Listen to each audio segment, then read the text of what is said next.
Allohning bayti Ka'batullohga har tong bir farishta 120 ta rahmatini nozil qiladi. Sittina lit-toifin 60 tasi tavof qiluvchilarga. Rasul akram alayhissalom aytganlar.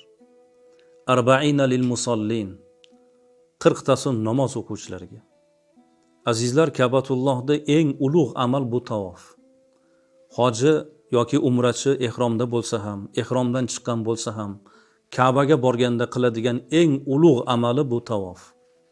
Tavofdan charchasa namoz o'qiydi. Vaholanki Ka'batullohda o'qilgan namoz boshqa yoqda o'qilgan namozga nisbatan 100 ming barobar ajr ko'p. Qarangki, shu namozdan ham tavofga ajr ko'p.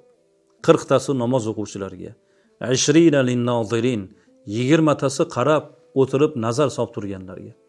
Ka'batullohga borib o'tiribdi. Hech bir amal qilgani yo'q. Faqat Ka'batullohga qarab o'tiribdi. Ka'batullohga qarab o'tirgan ham quruq qolmaydi. 120 ta rahmatning 20 tasi Ka'batullohga qarab turganlarga. Allohning hadisi qudsiyda va'dasi bor. Baytimga nazari tushgan bandamning nazari do'zaxning otashiga tushmaydi. Inshaalloh biz shundan umidvormiz. Muhtaram azizlar, Allohning baytiga qadami yetgan, huzuri dargohiga borib Ka'batullohni o'z ko'zi bilan ko'rishga Alloh nasibasini qo'shgan azizlar. Bu bir katta bir bashorat. Sarvari koinot demak hadisi qudsiyda marhamat qilib Allohning va'dasini aytayaptilarki, baytimga nazari tushgan bandamning nazari do'zaxning otashiga tushmaydi. Inshaalloh biz shundan umidvormiz. Ka'batullohni tavof qilmoq, Ka'batullohda kuchimiz yetganicha namoz o'qimoq, Allohning baytiga qadamlarimiz yetmoqligini o'zi nasib aylasin.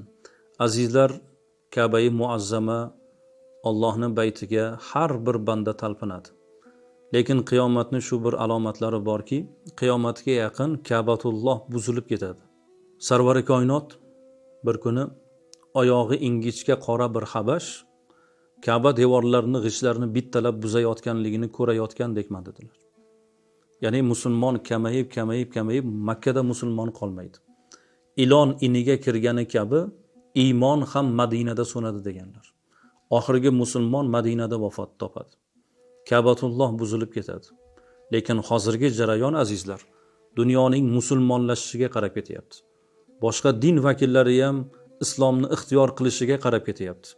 Bugungi kun, bugungi jarayon musulmonlarning ko'payishiga qarab ketmoqda. Lekin dunyoning yakunida Ka'batulloh hattoki buziladi. Sarvari koinot oyog'i ingichka bir qora habash Ka'ba devorlarini bittalab g'ishtlarini buzayotganligini ko'rayotgandekman deb bashorat aylagan. Endi Allohning baytiga mana shu umra uchun, haj uchun mana yurtdoshlarimiz borishyapti. Sarvari koinot umrlarida bir marta haj qildilar, 4 marta umra qildilar. Demak azizlar, Allohning baytiga hajga bir marta umrimizda borishligimiz bu farz, umrimizda bir marta ilk bor borishligimiz bu sunnat. Alloh taolo barchalarimizga ana o'sha manzillarda tavof aylamoq, 100 ming barobar ajr ila namoz o'qimoq, charchaganimizda Ka'batullohga termilmoq ila beriladigan ajrlarning barchasini qo'lga kiritib, hojilik va umra qilgan maqomi martabani Alloh taolo barchalarimizga nasib aylasin. Vassalomu alaykum va rahmatullohi va barakatuh.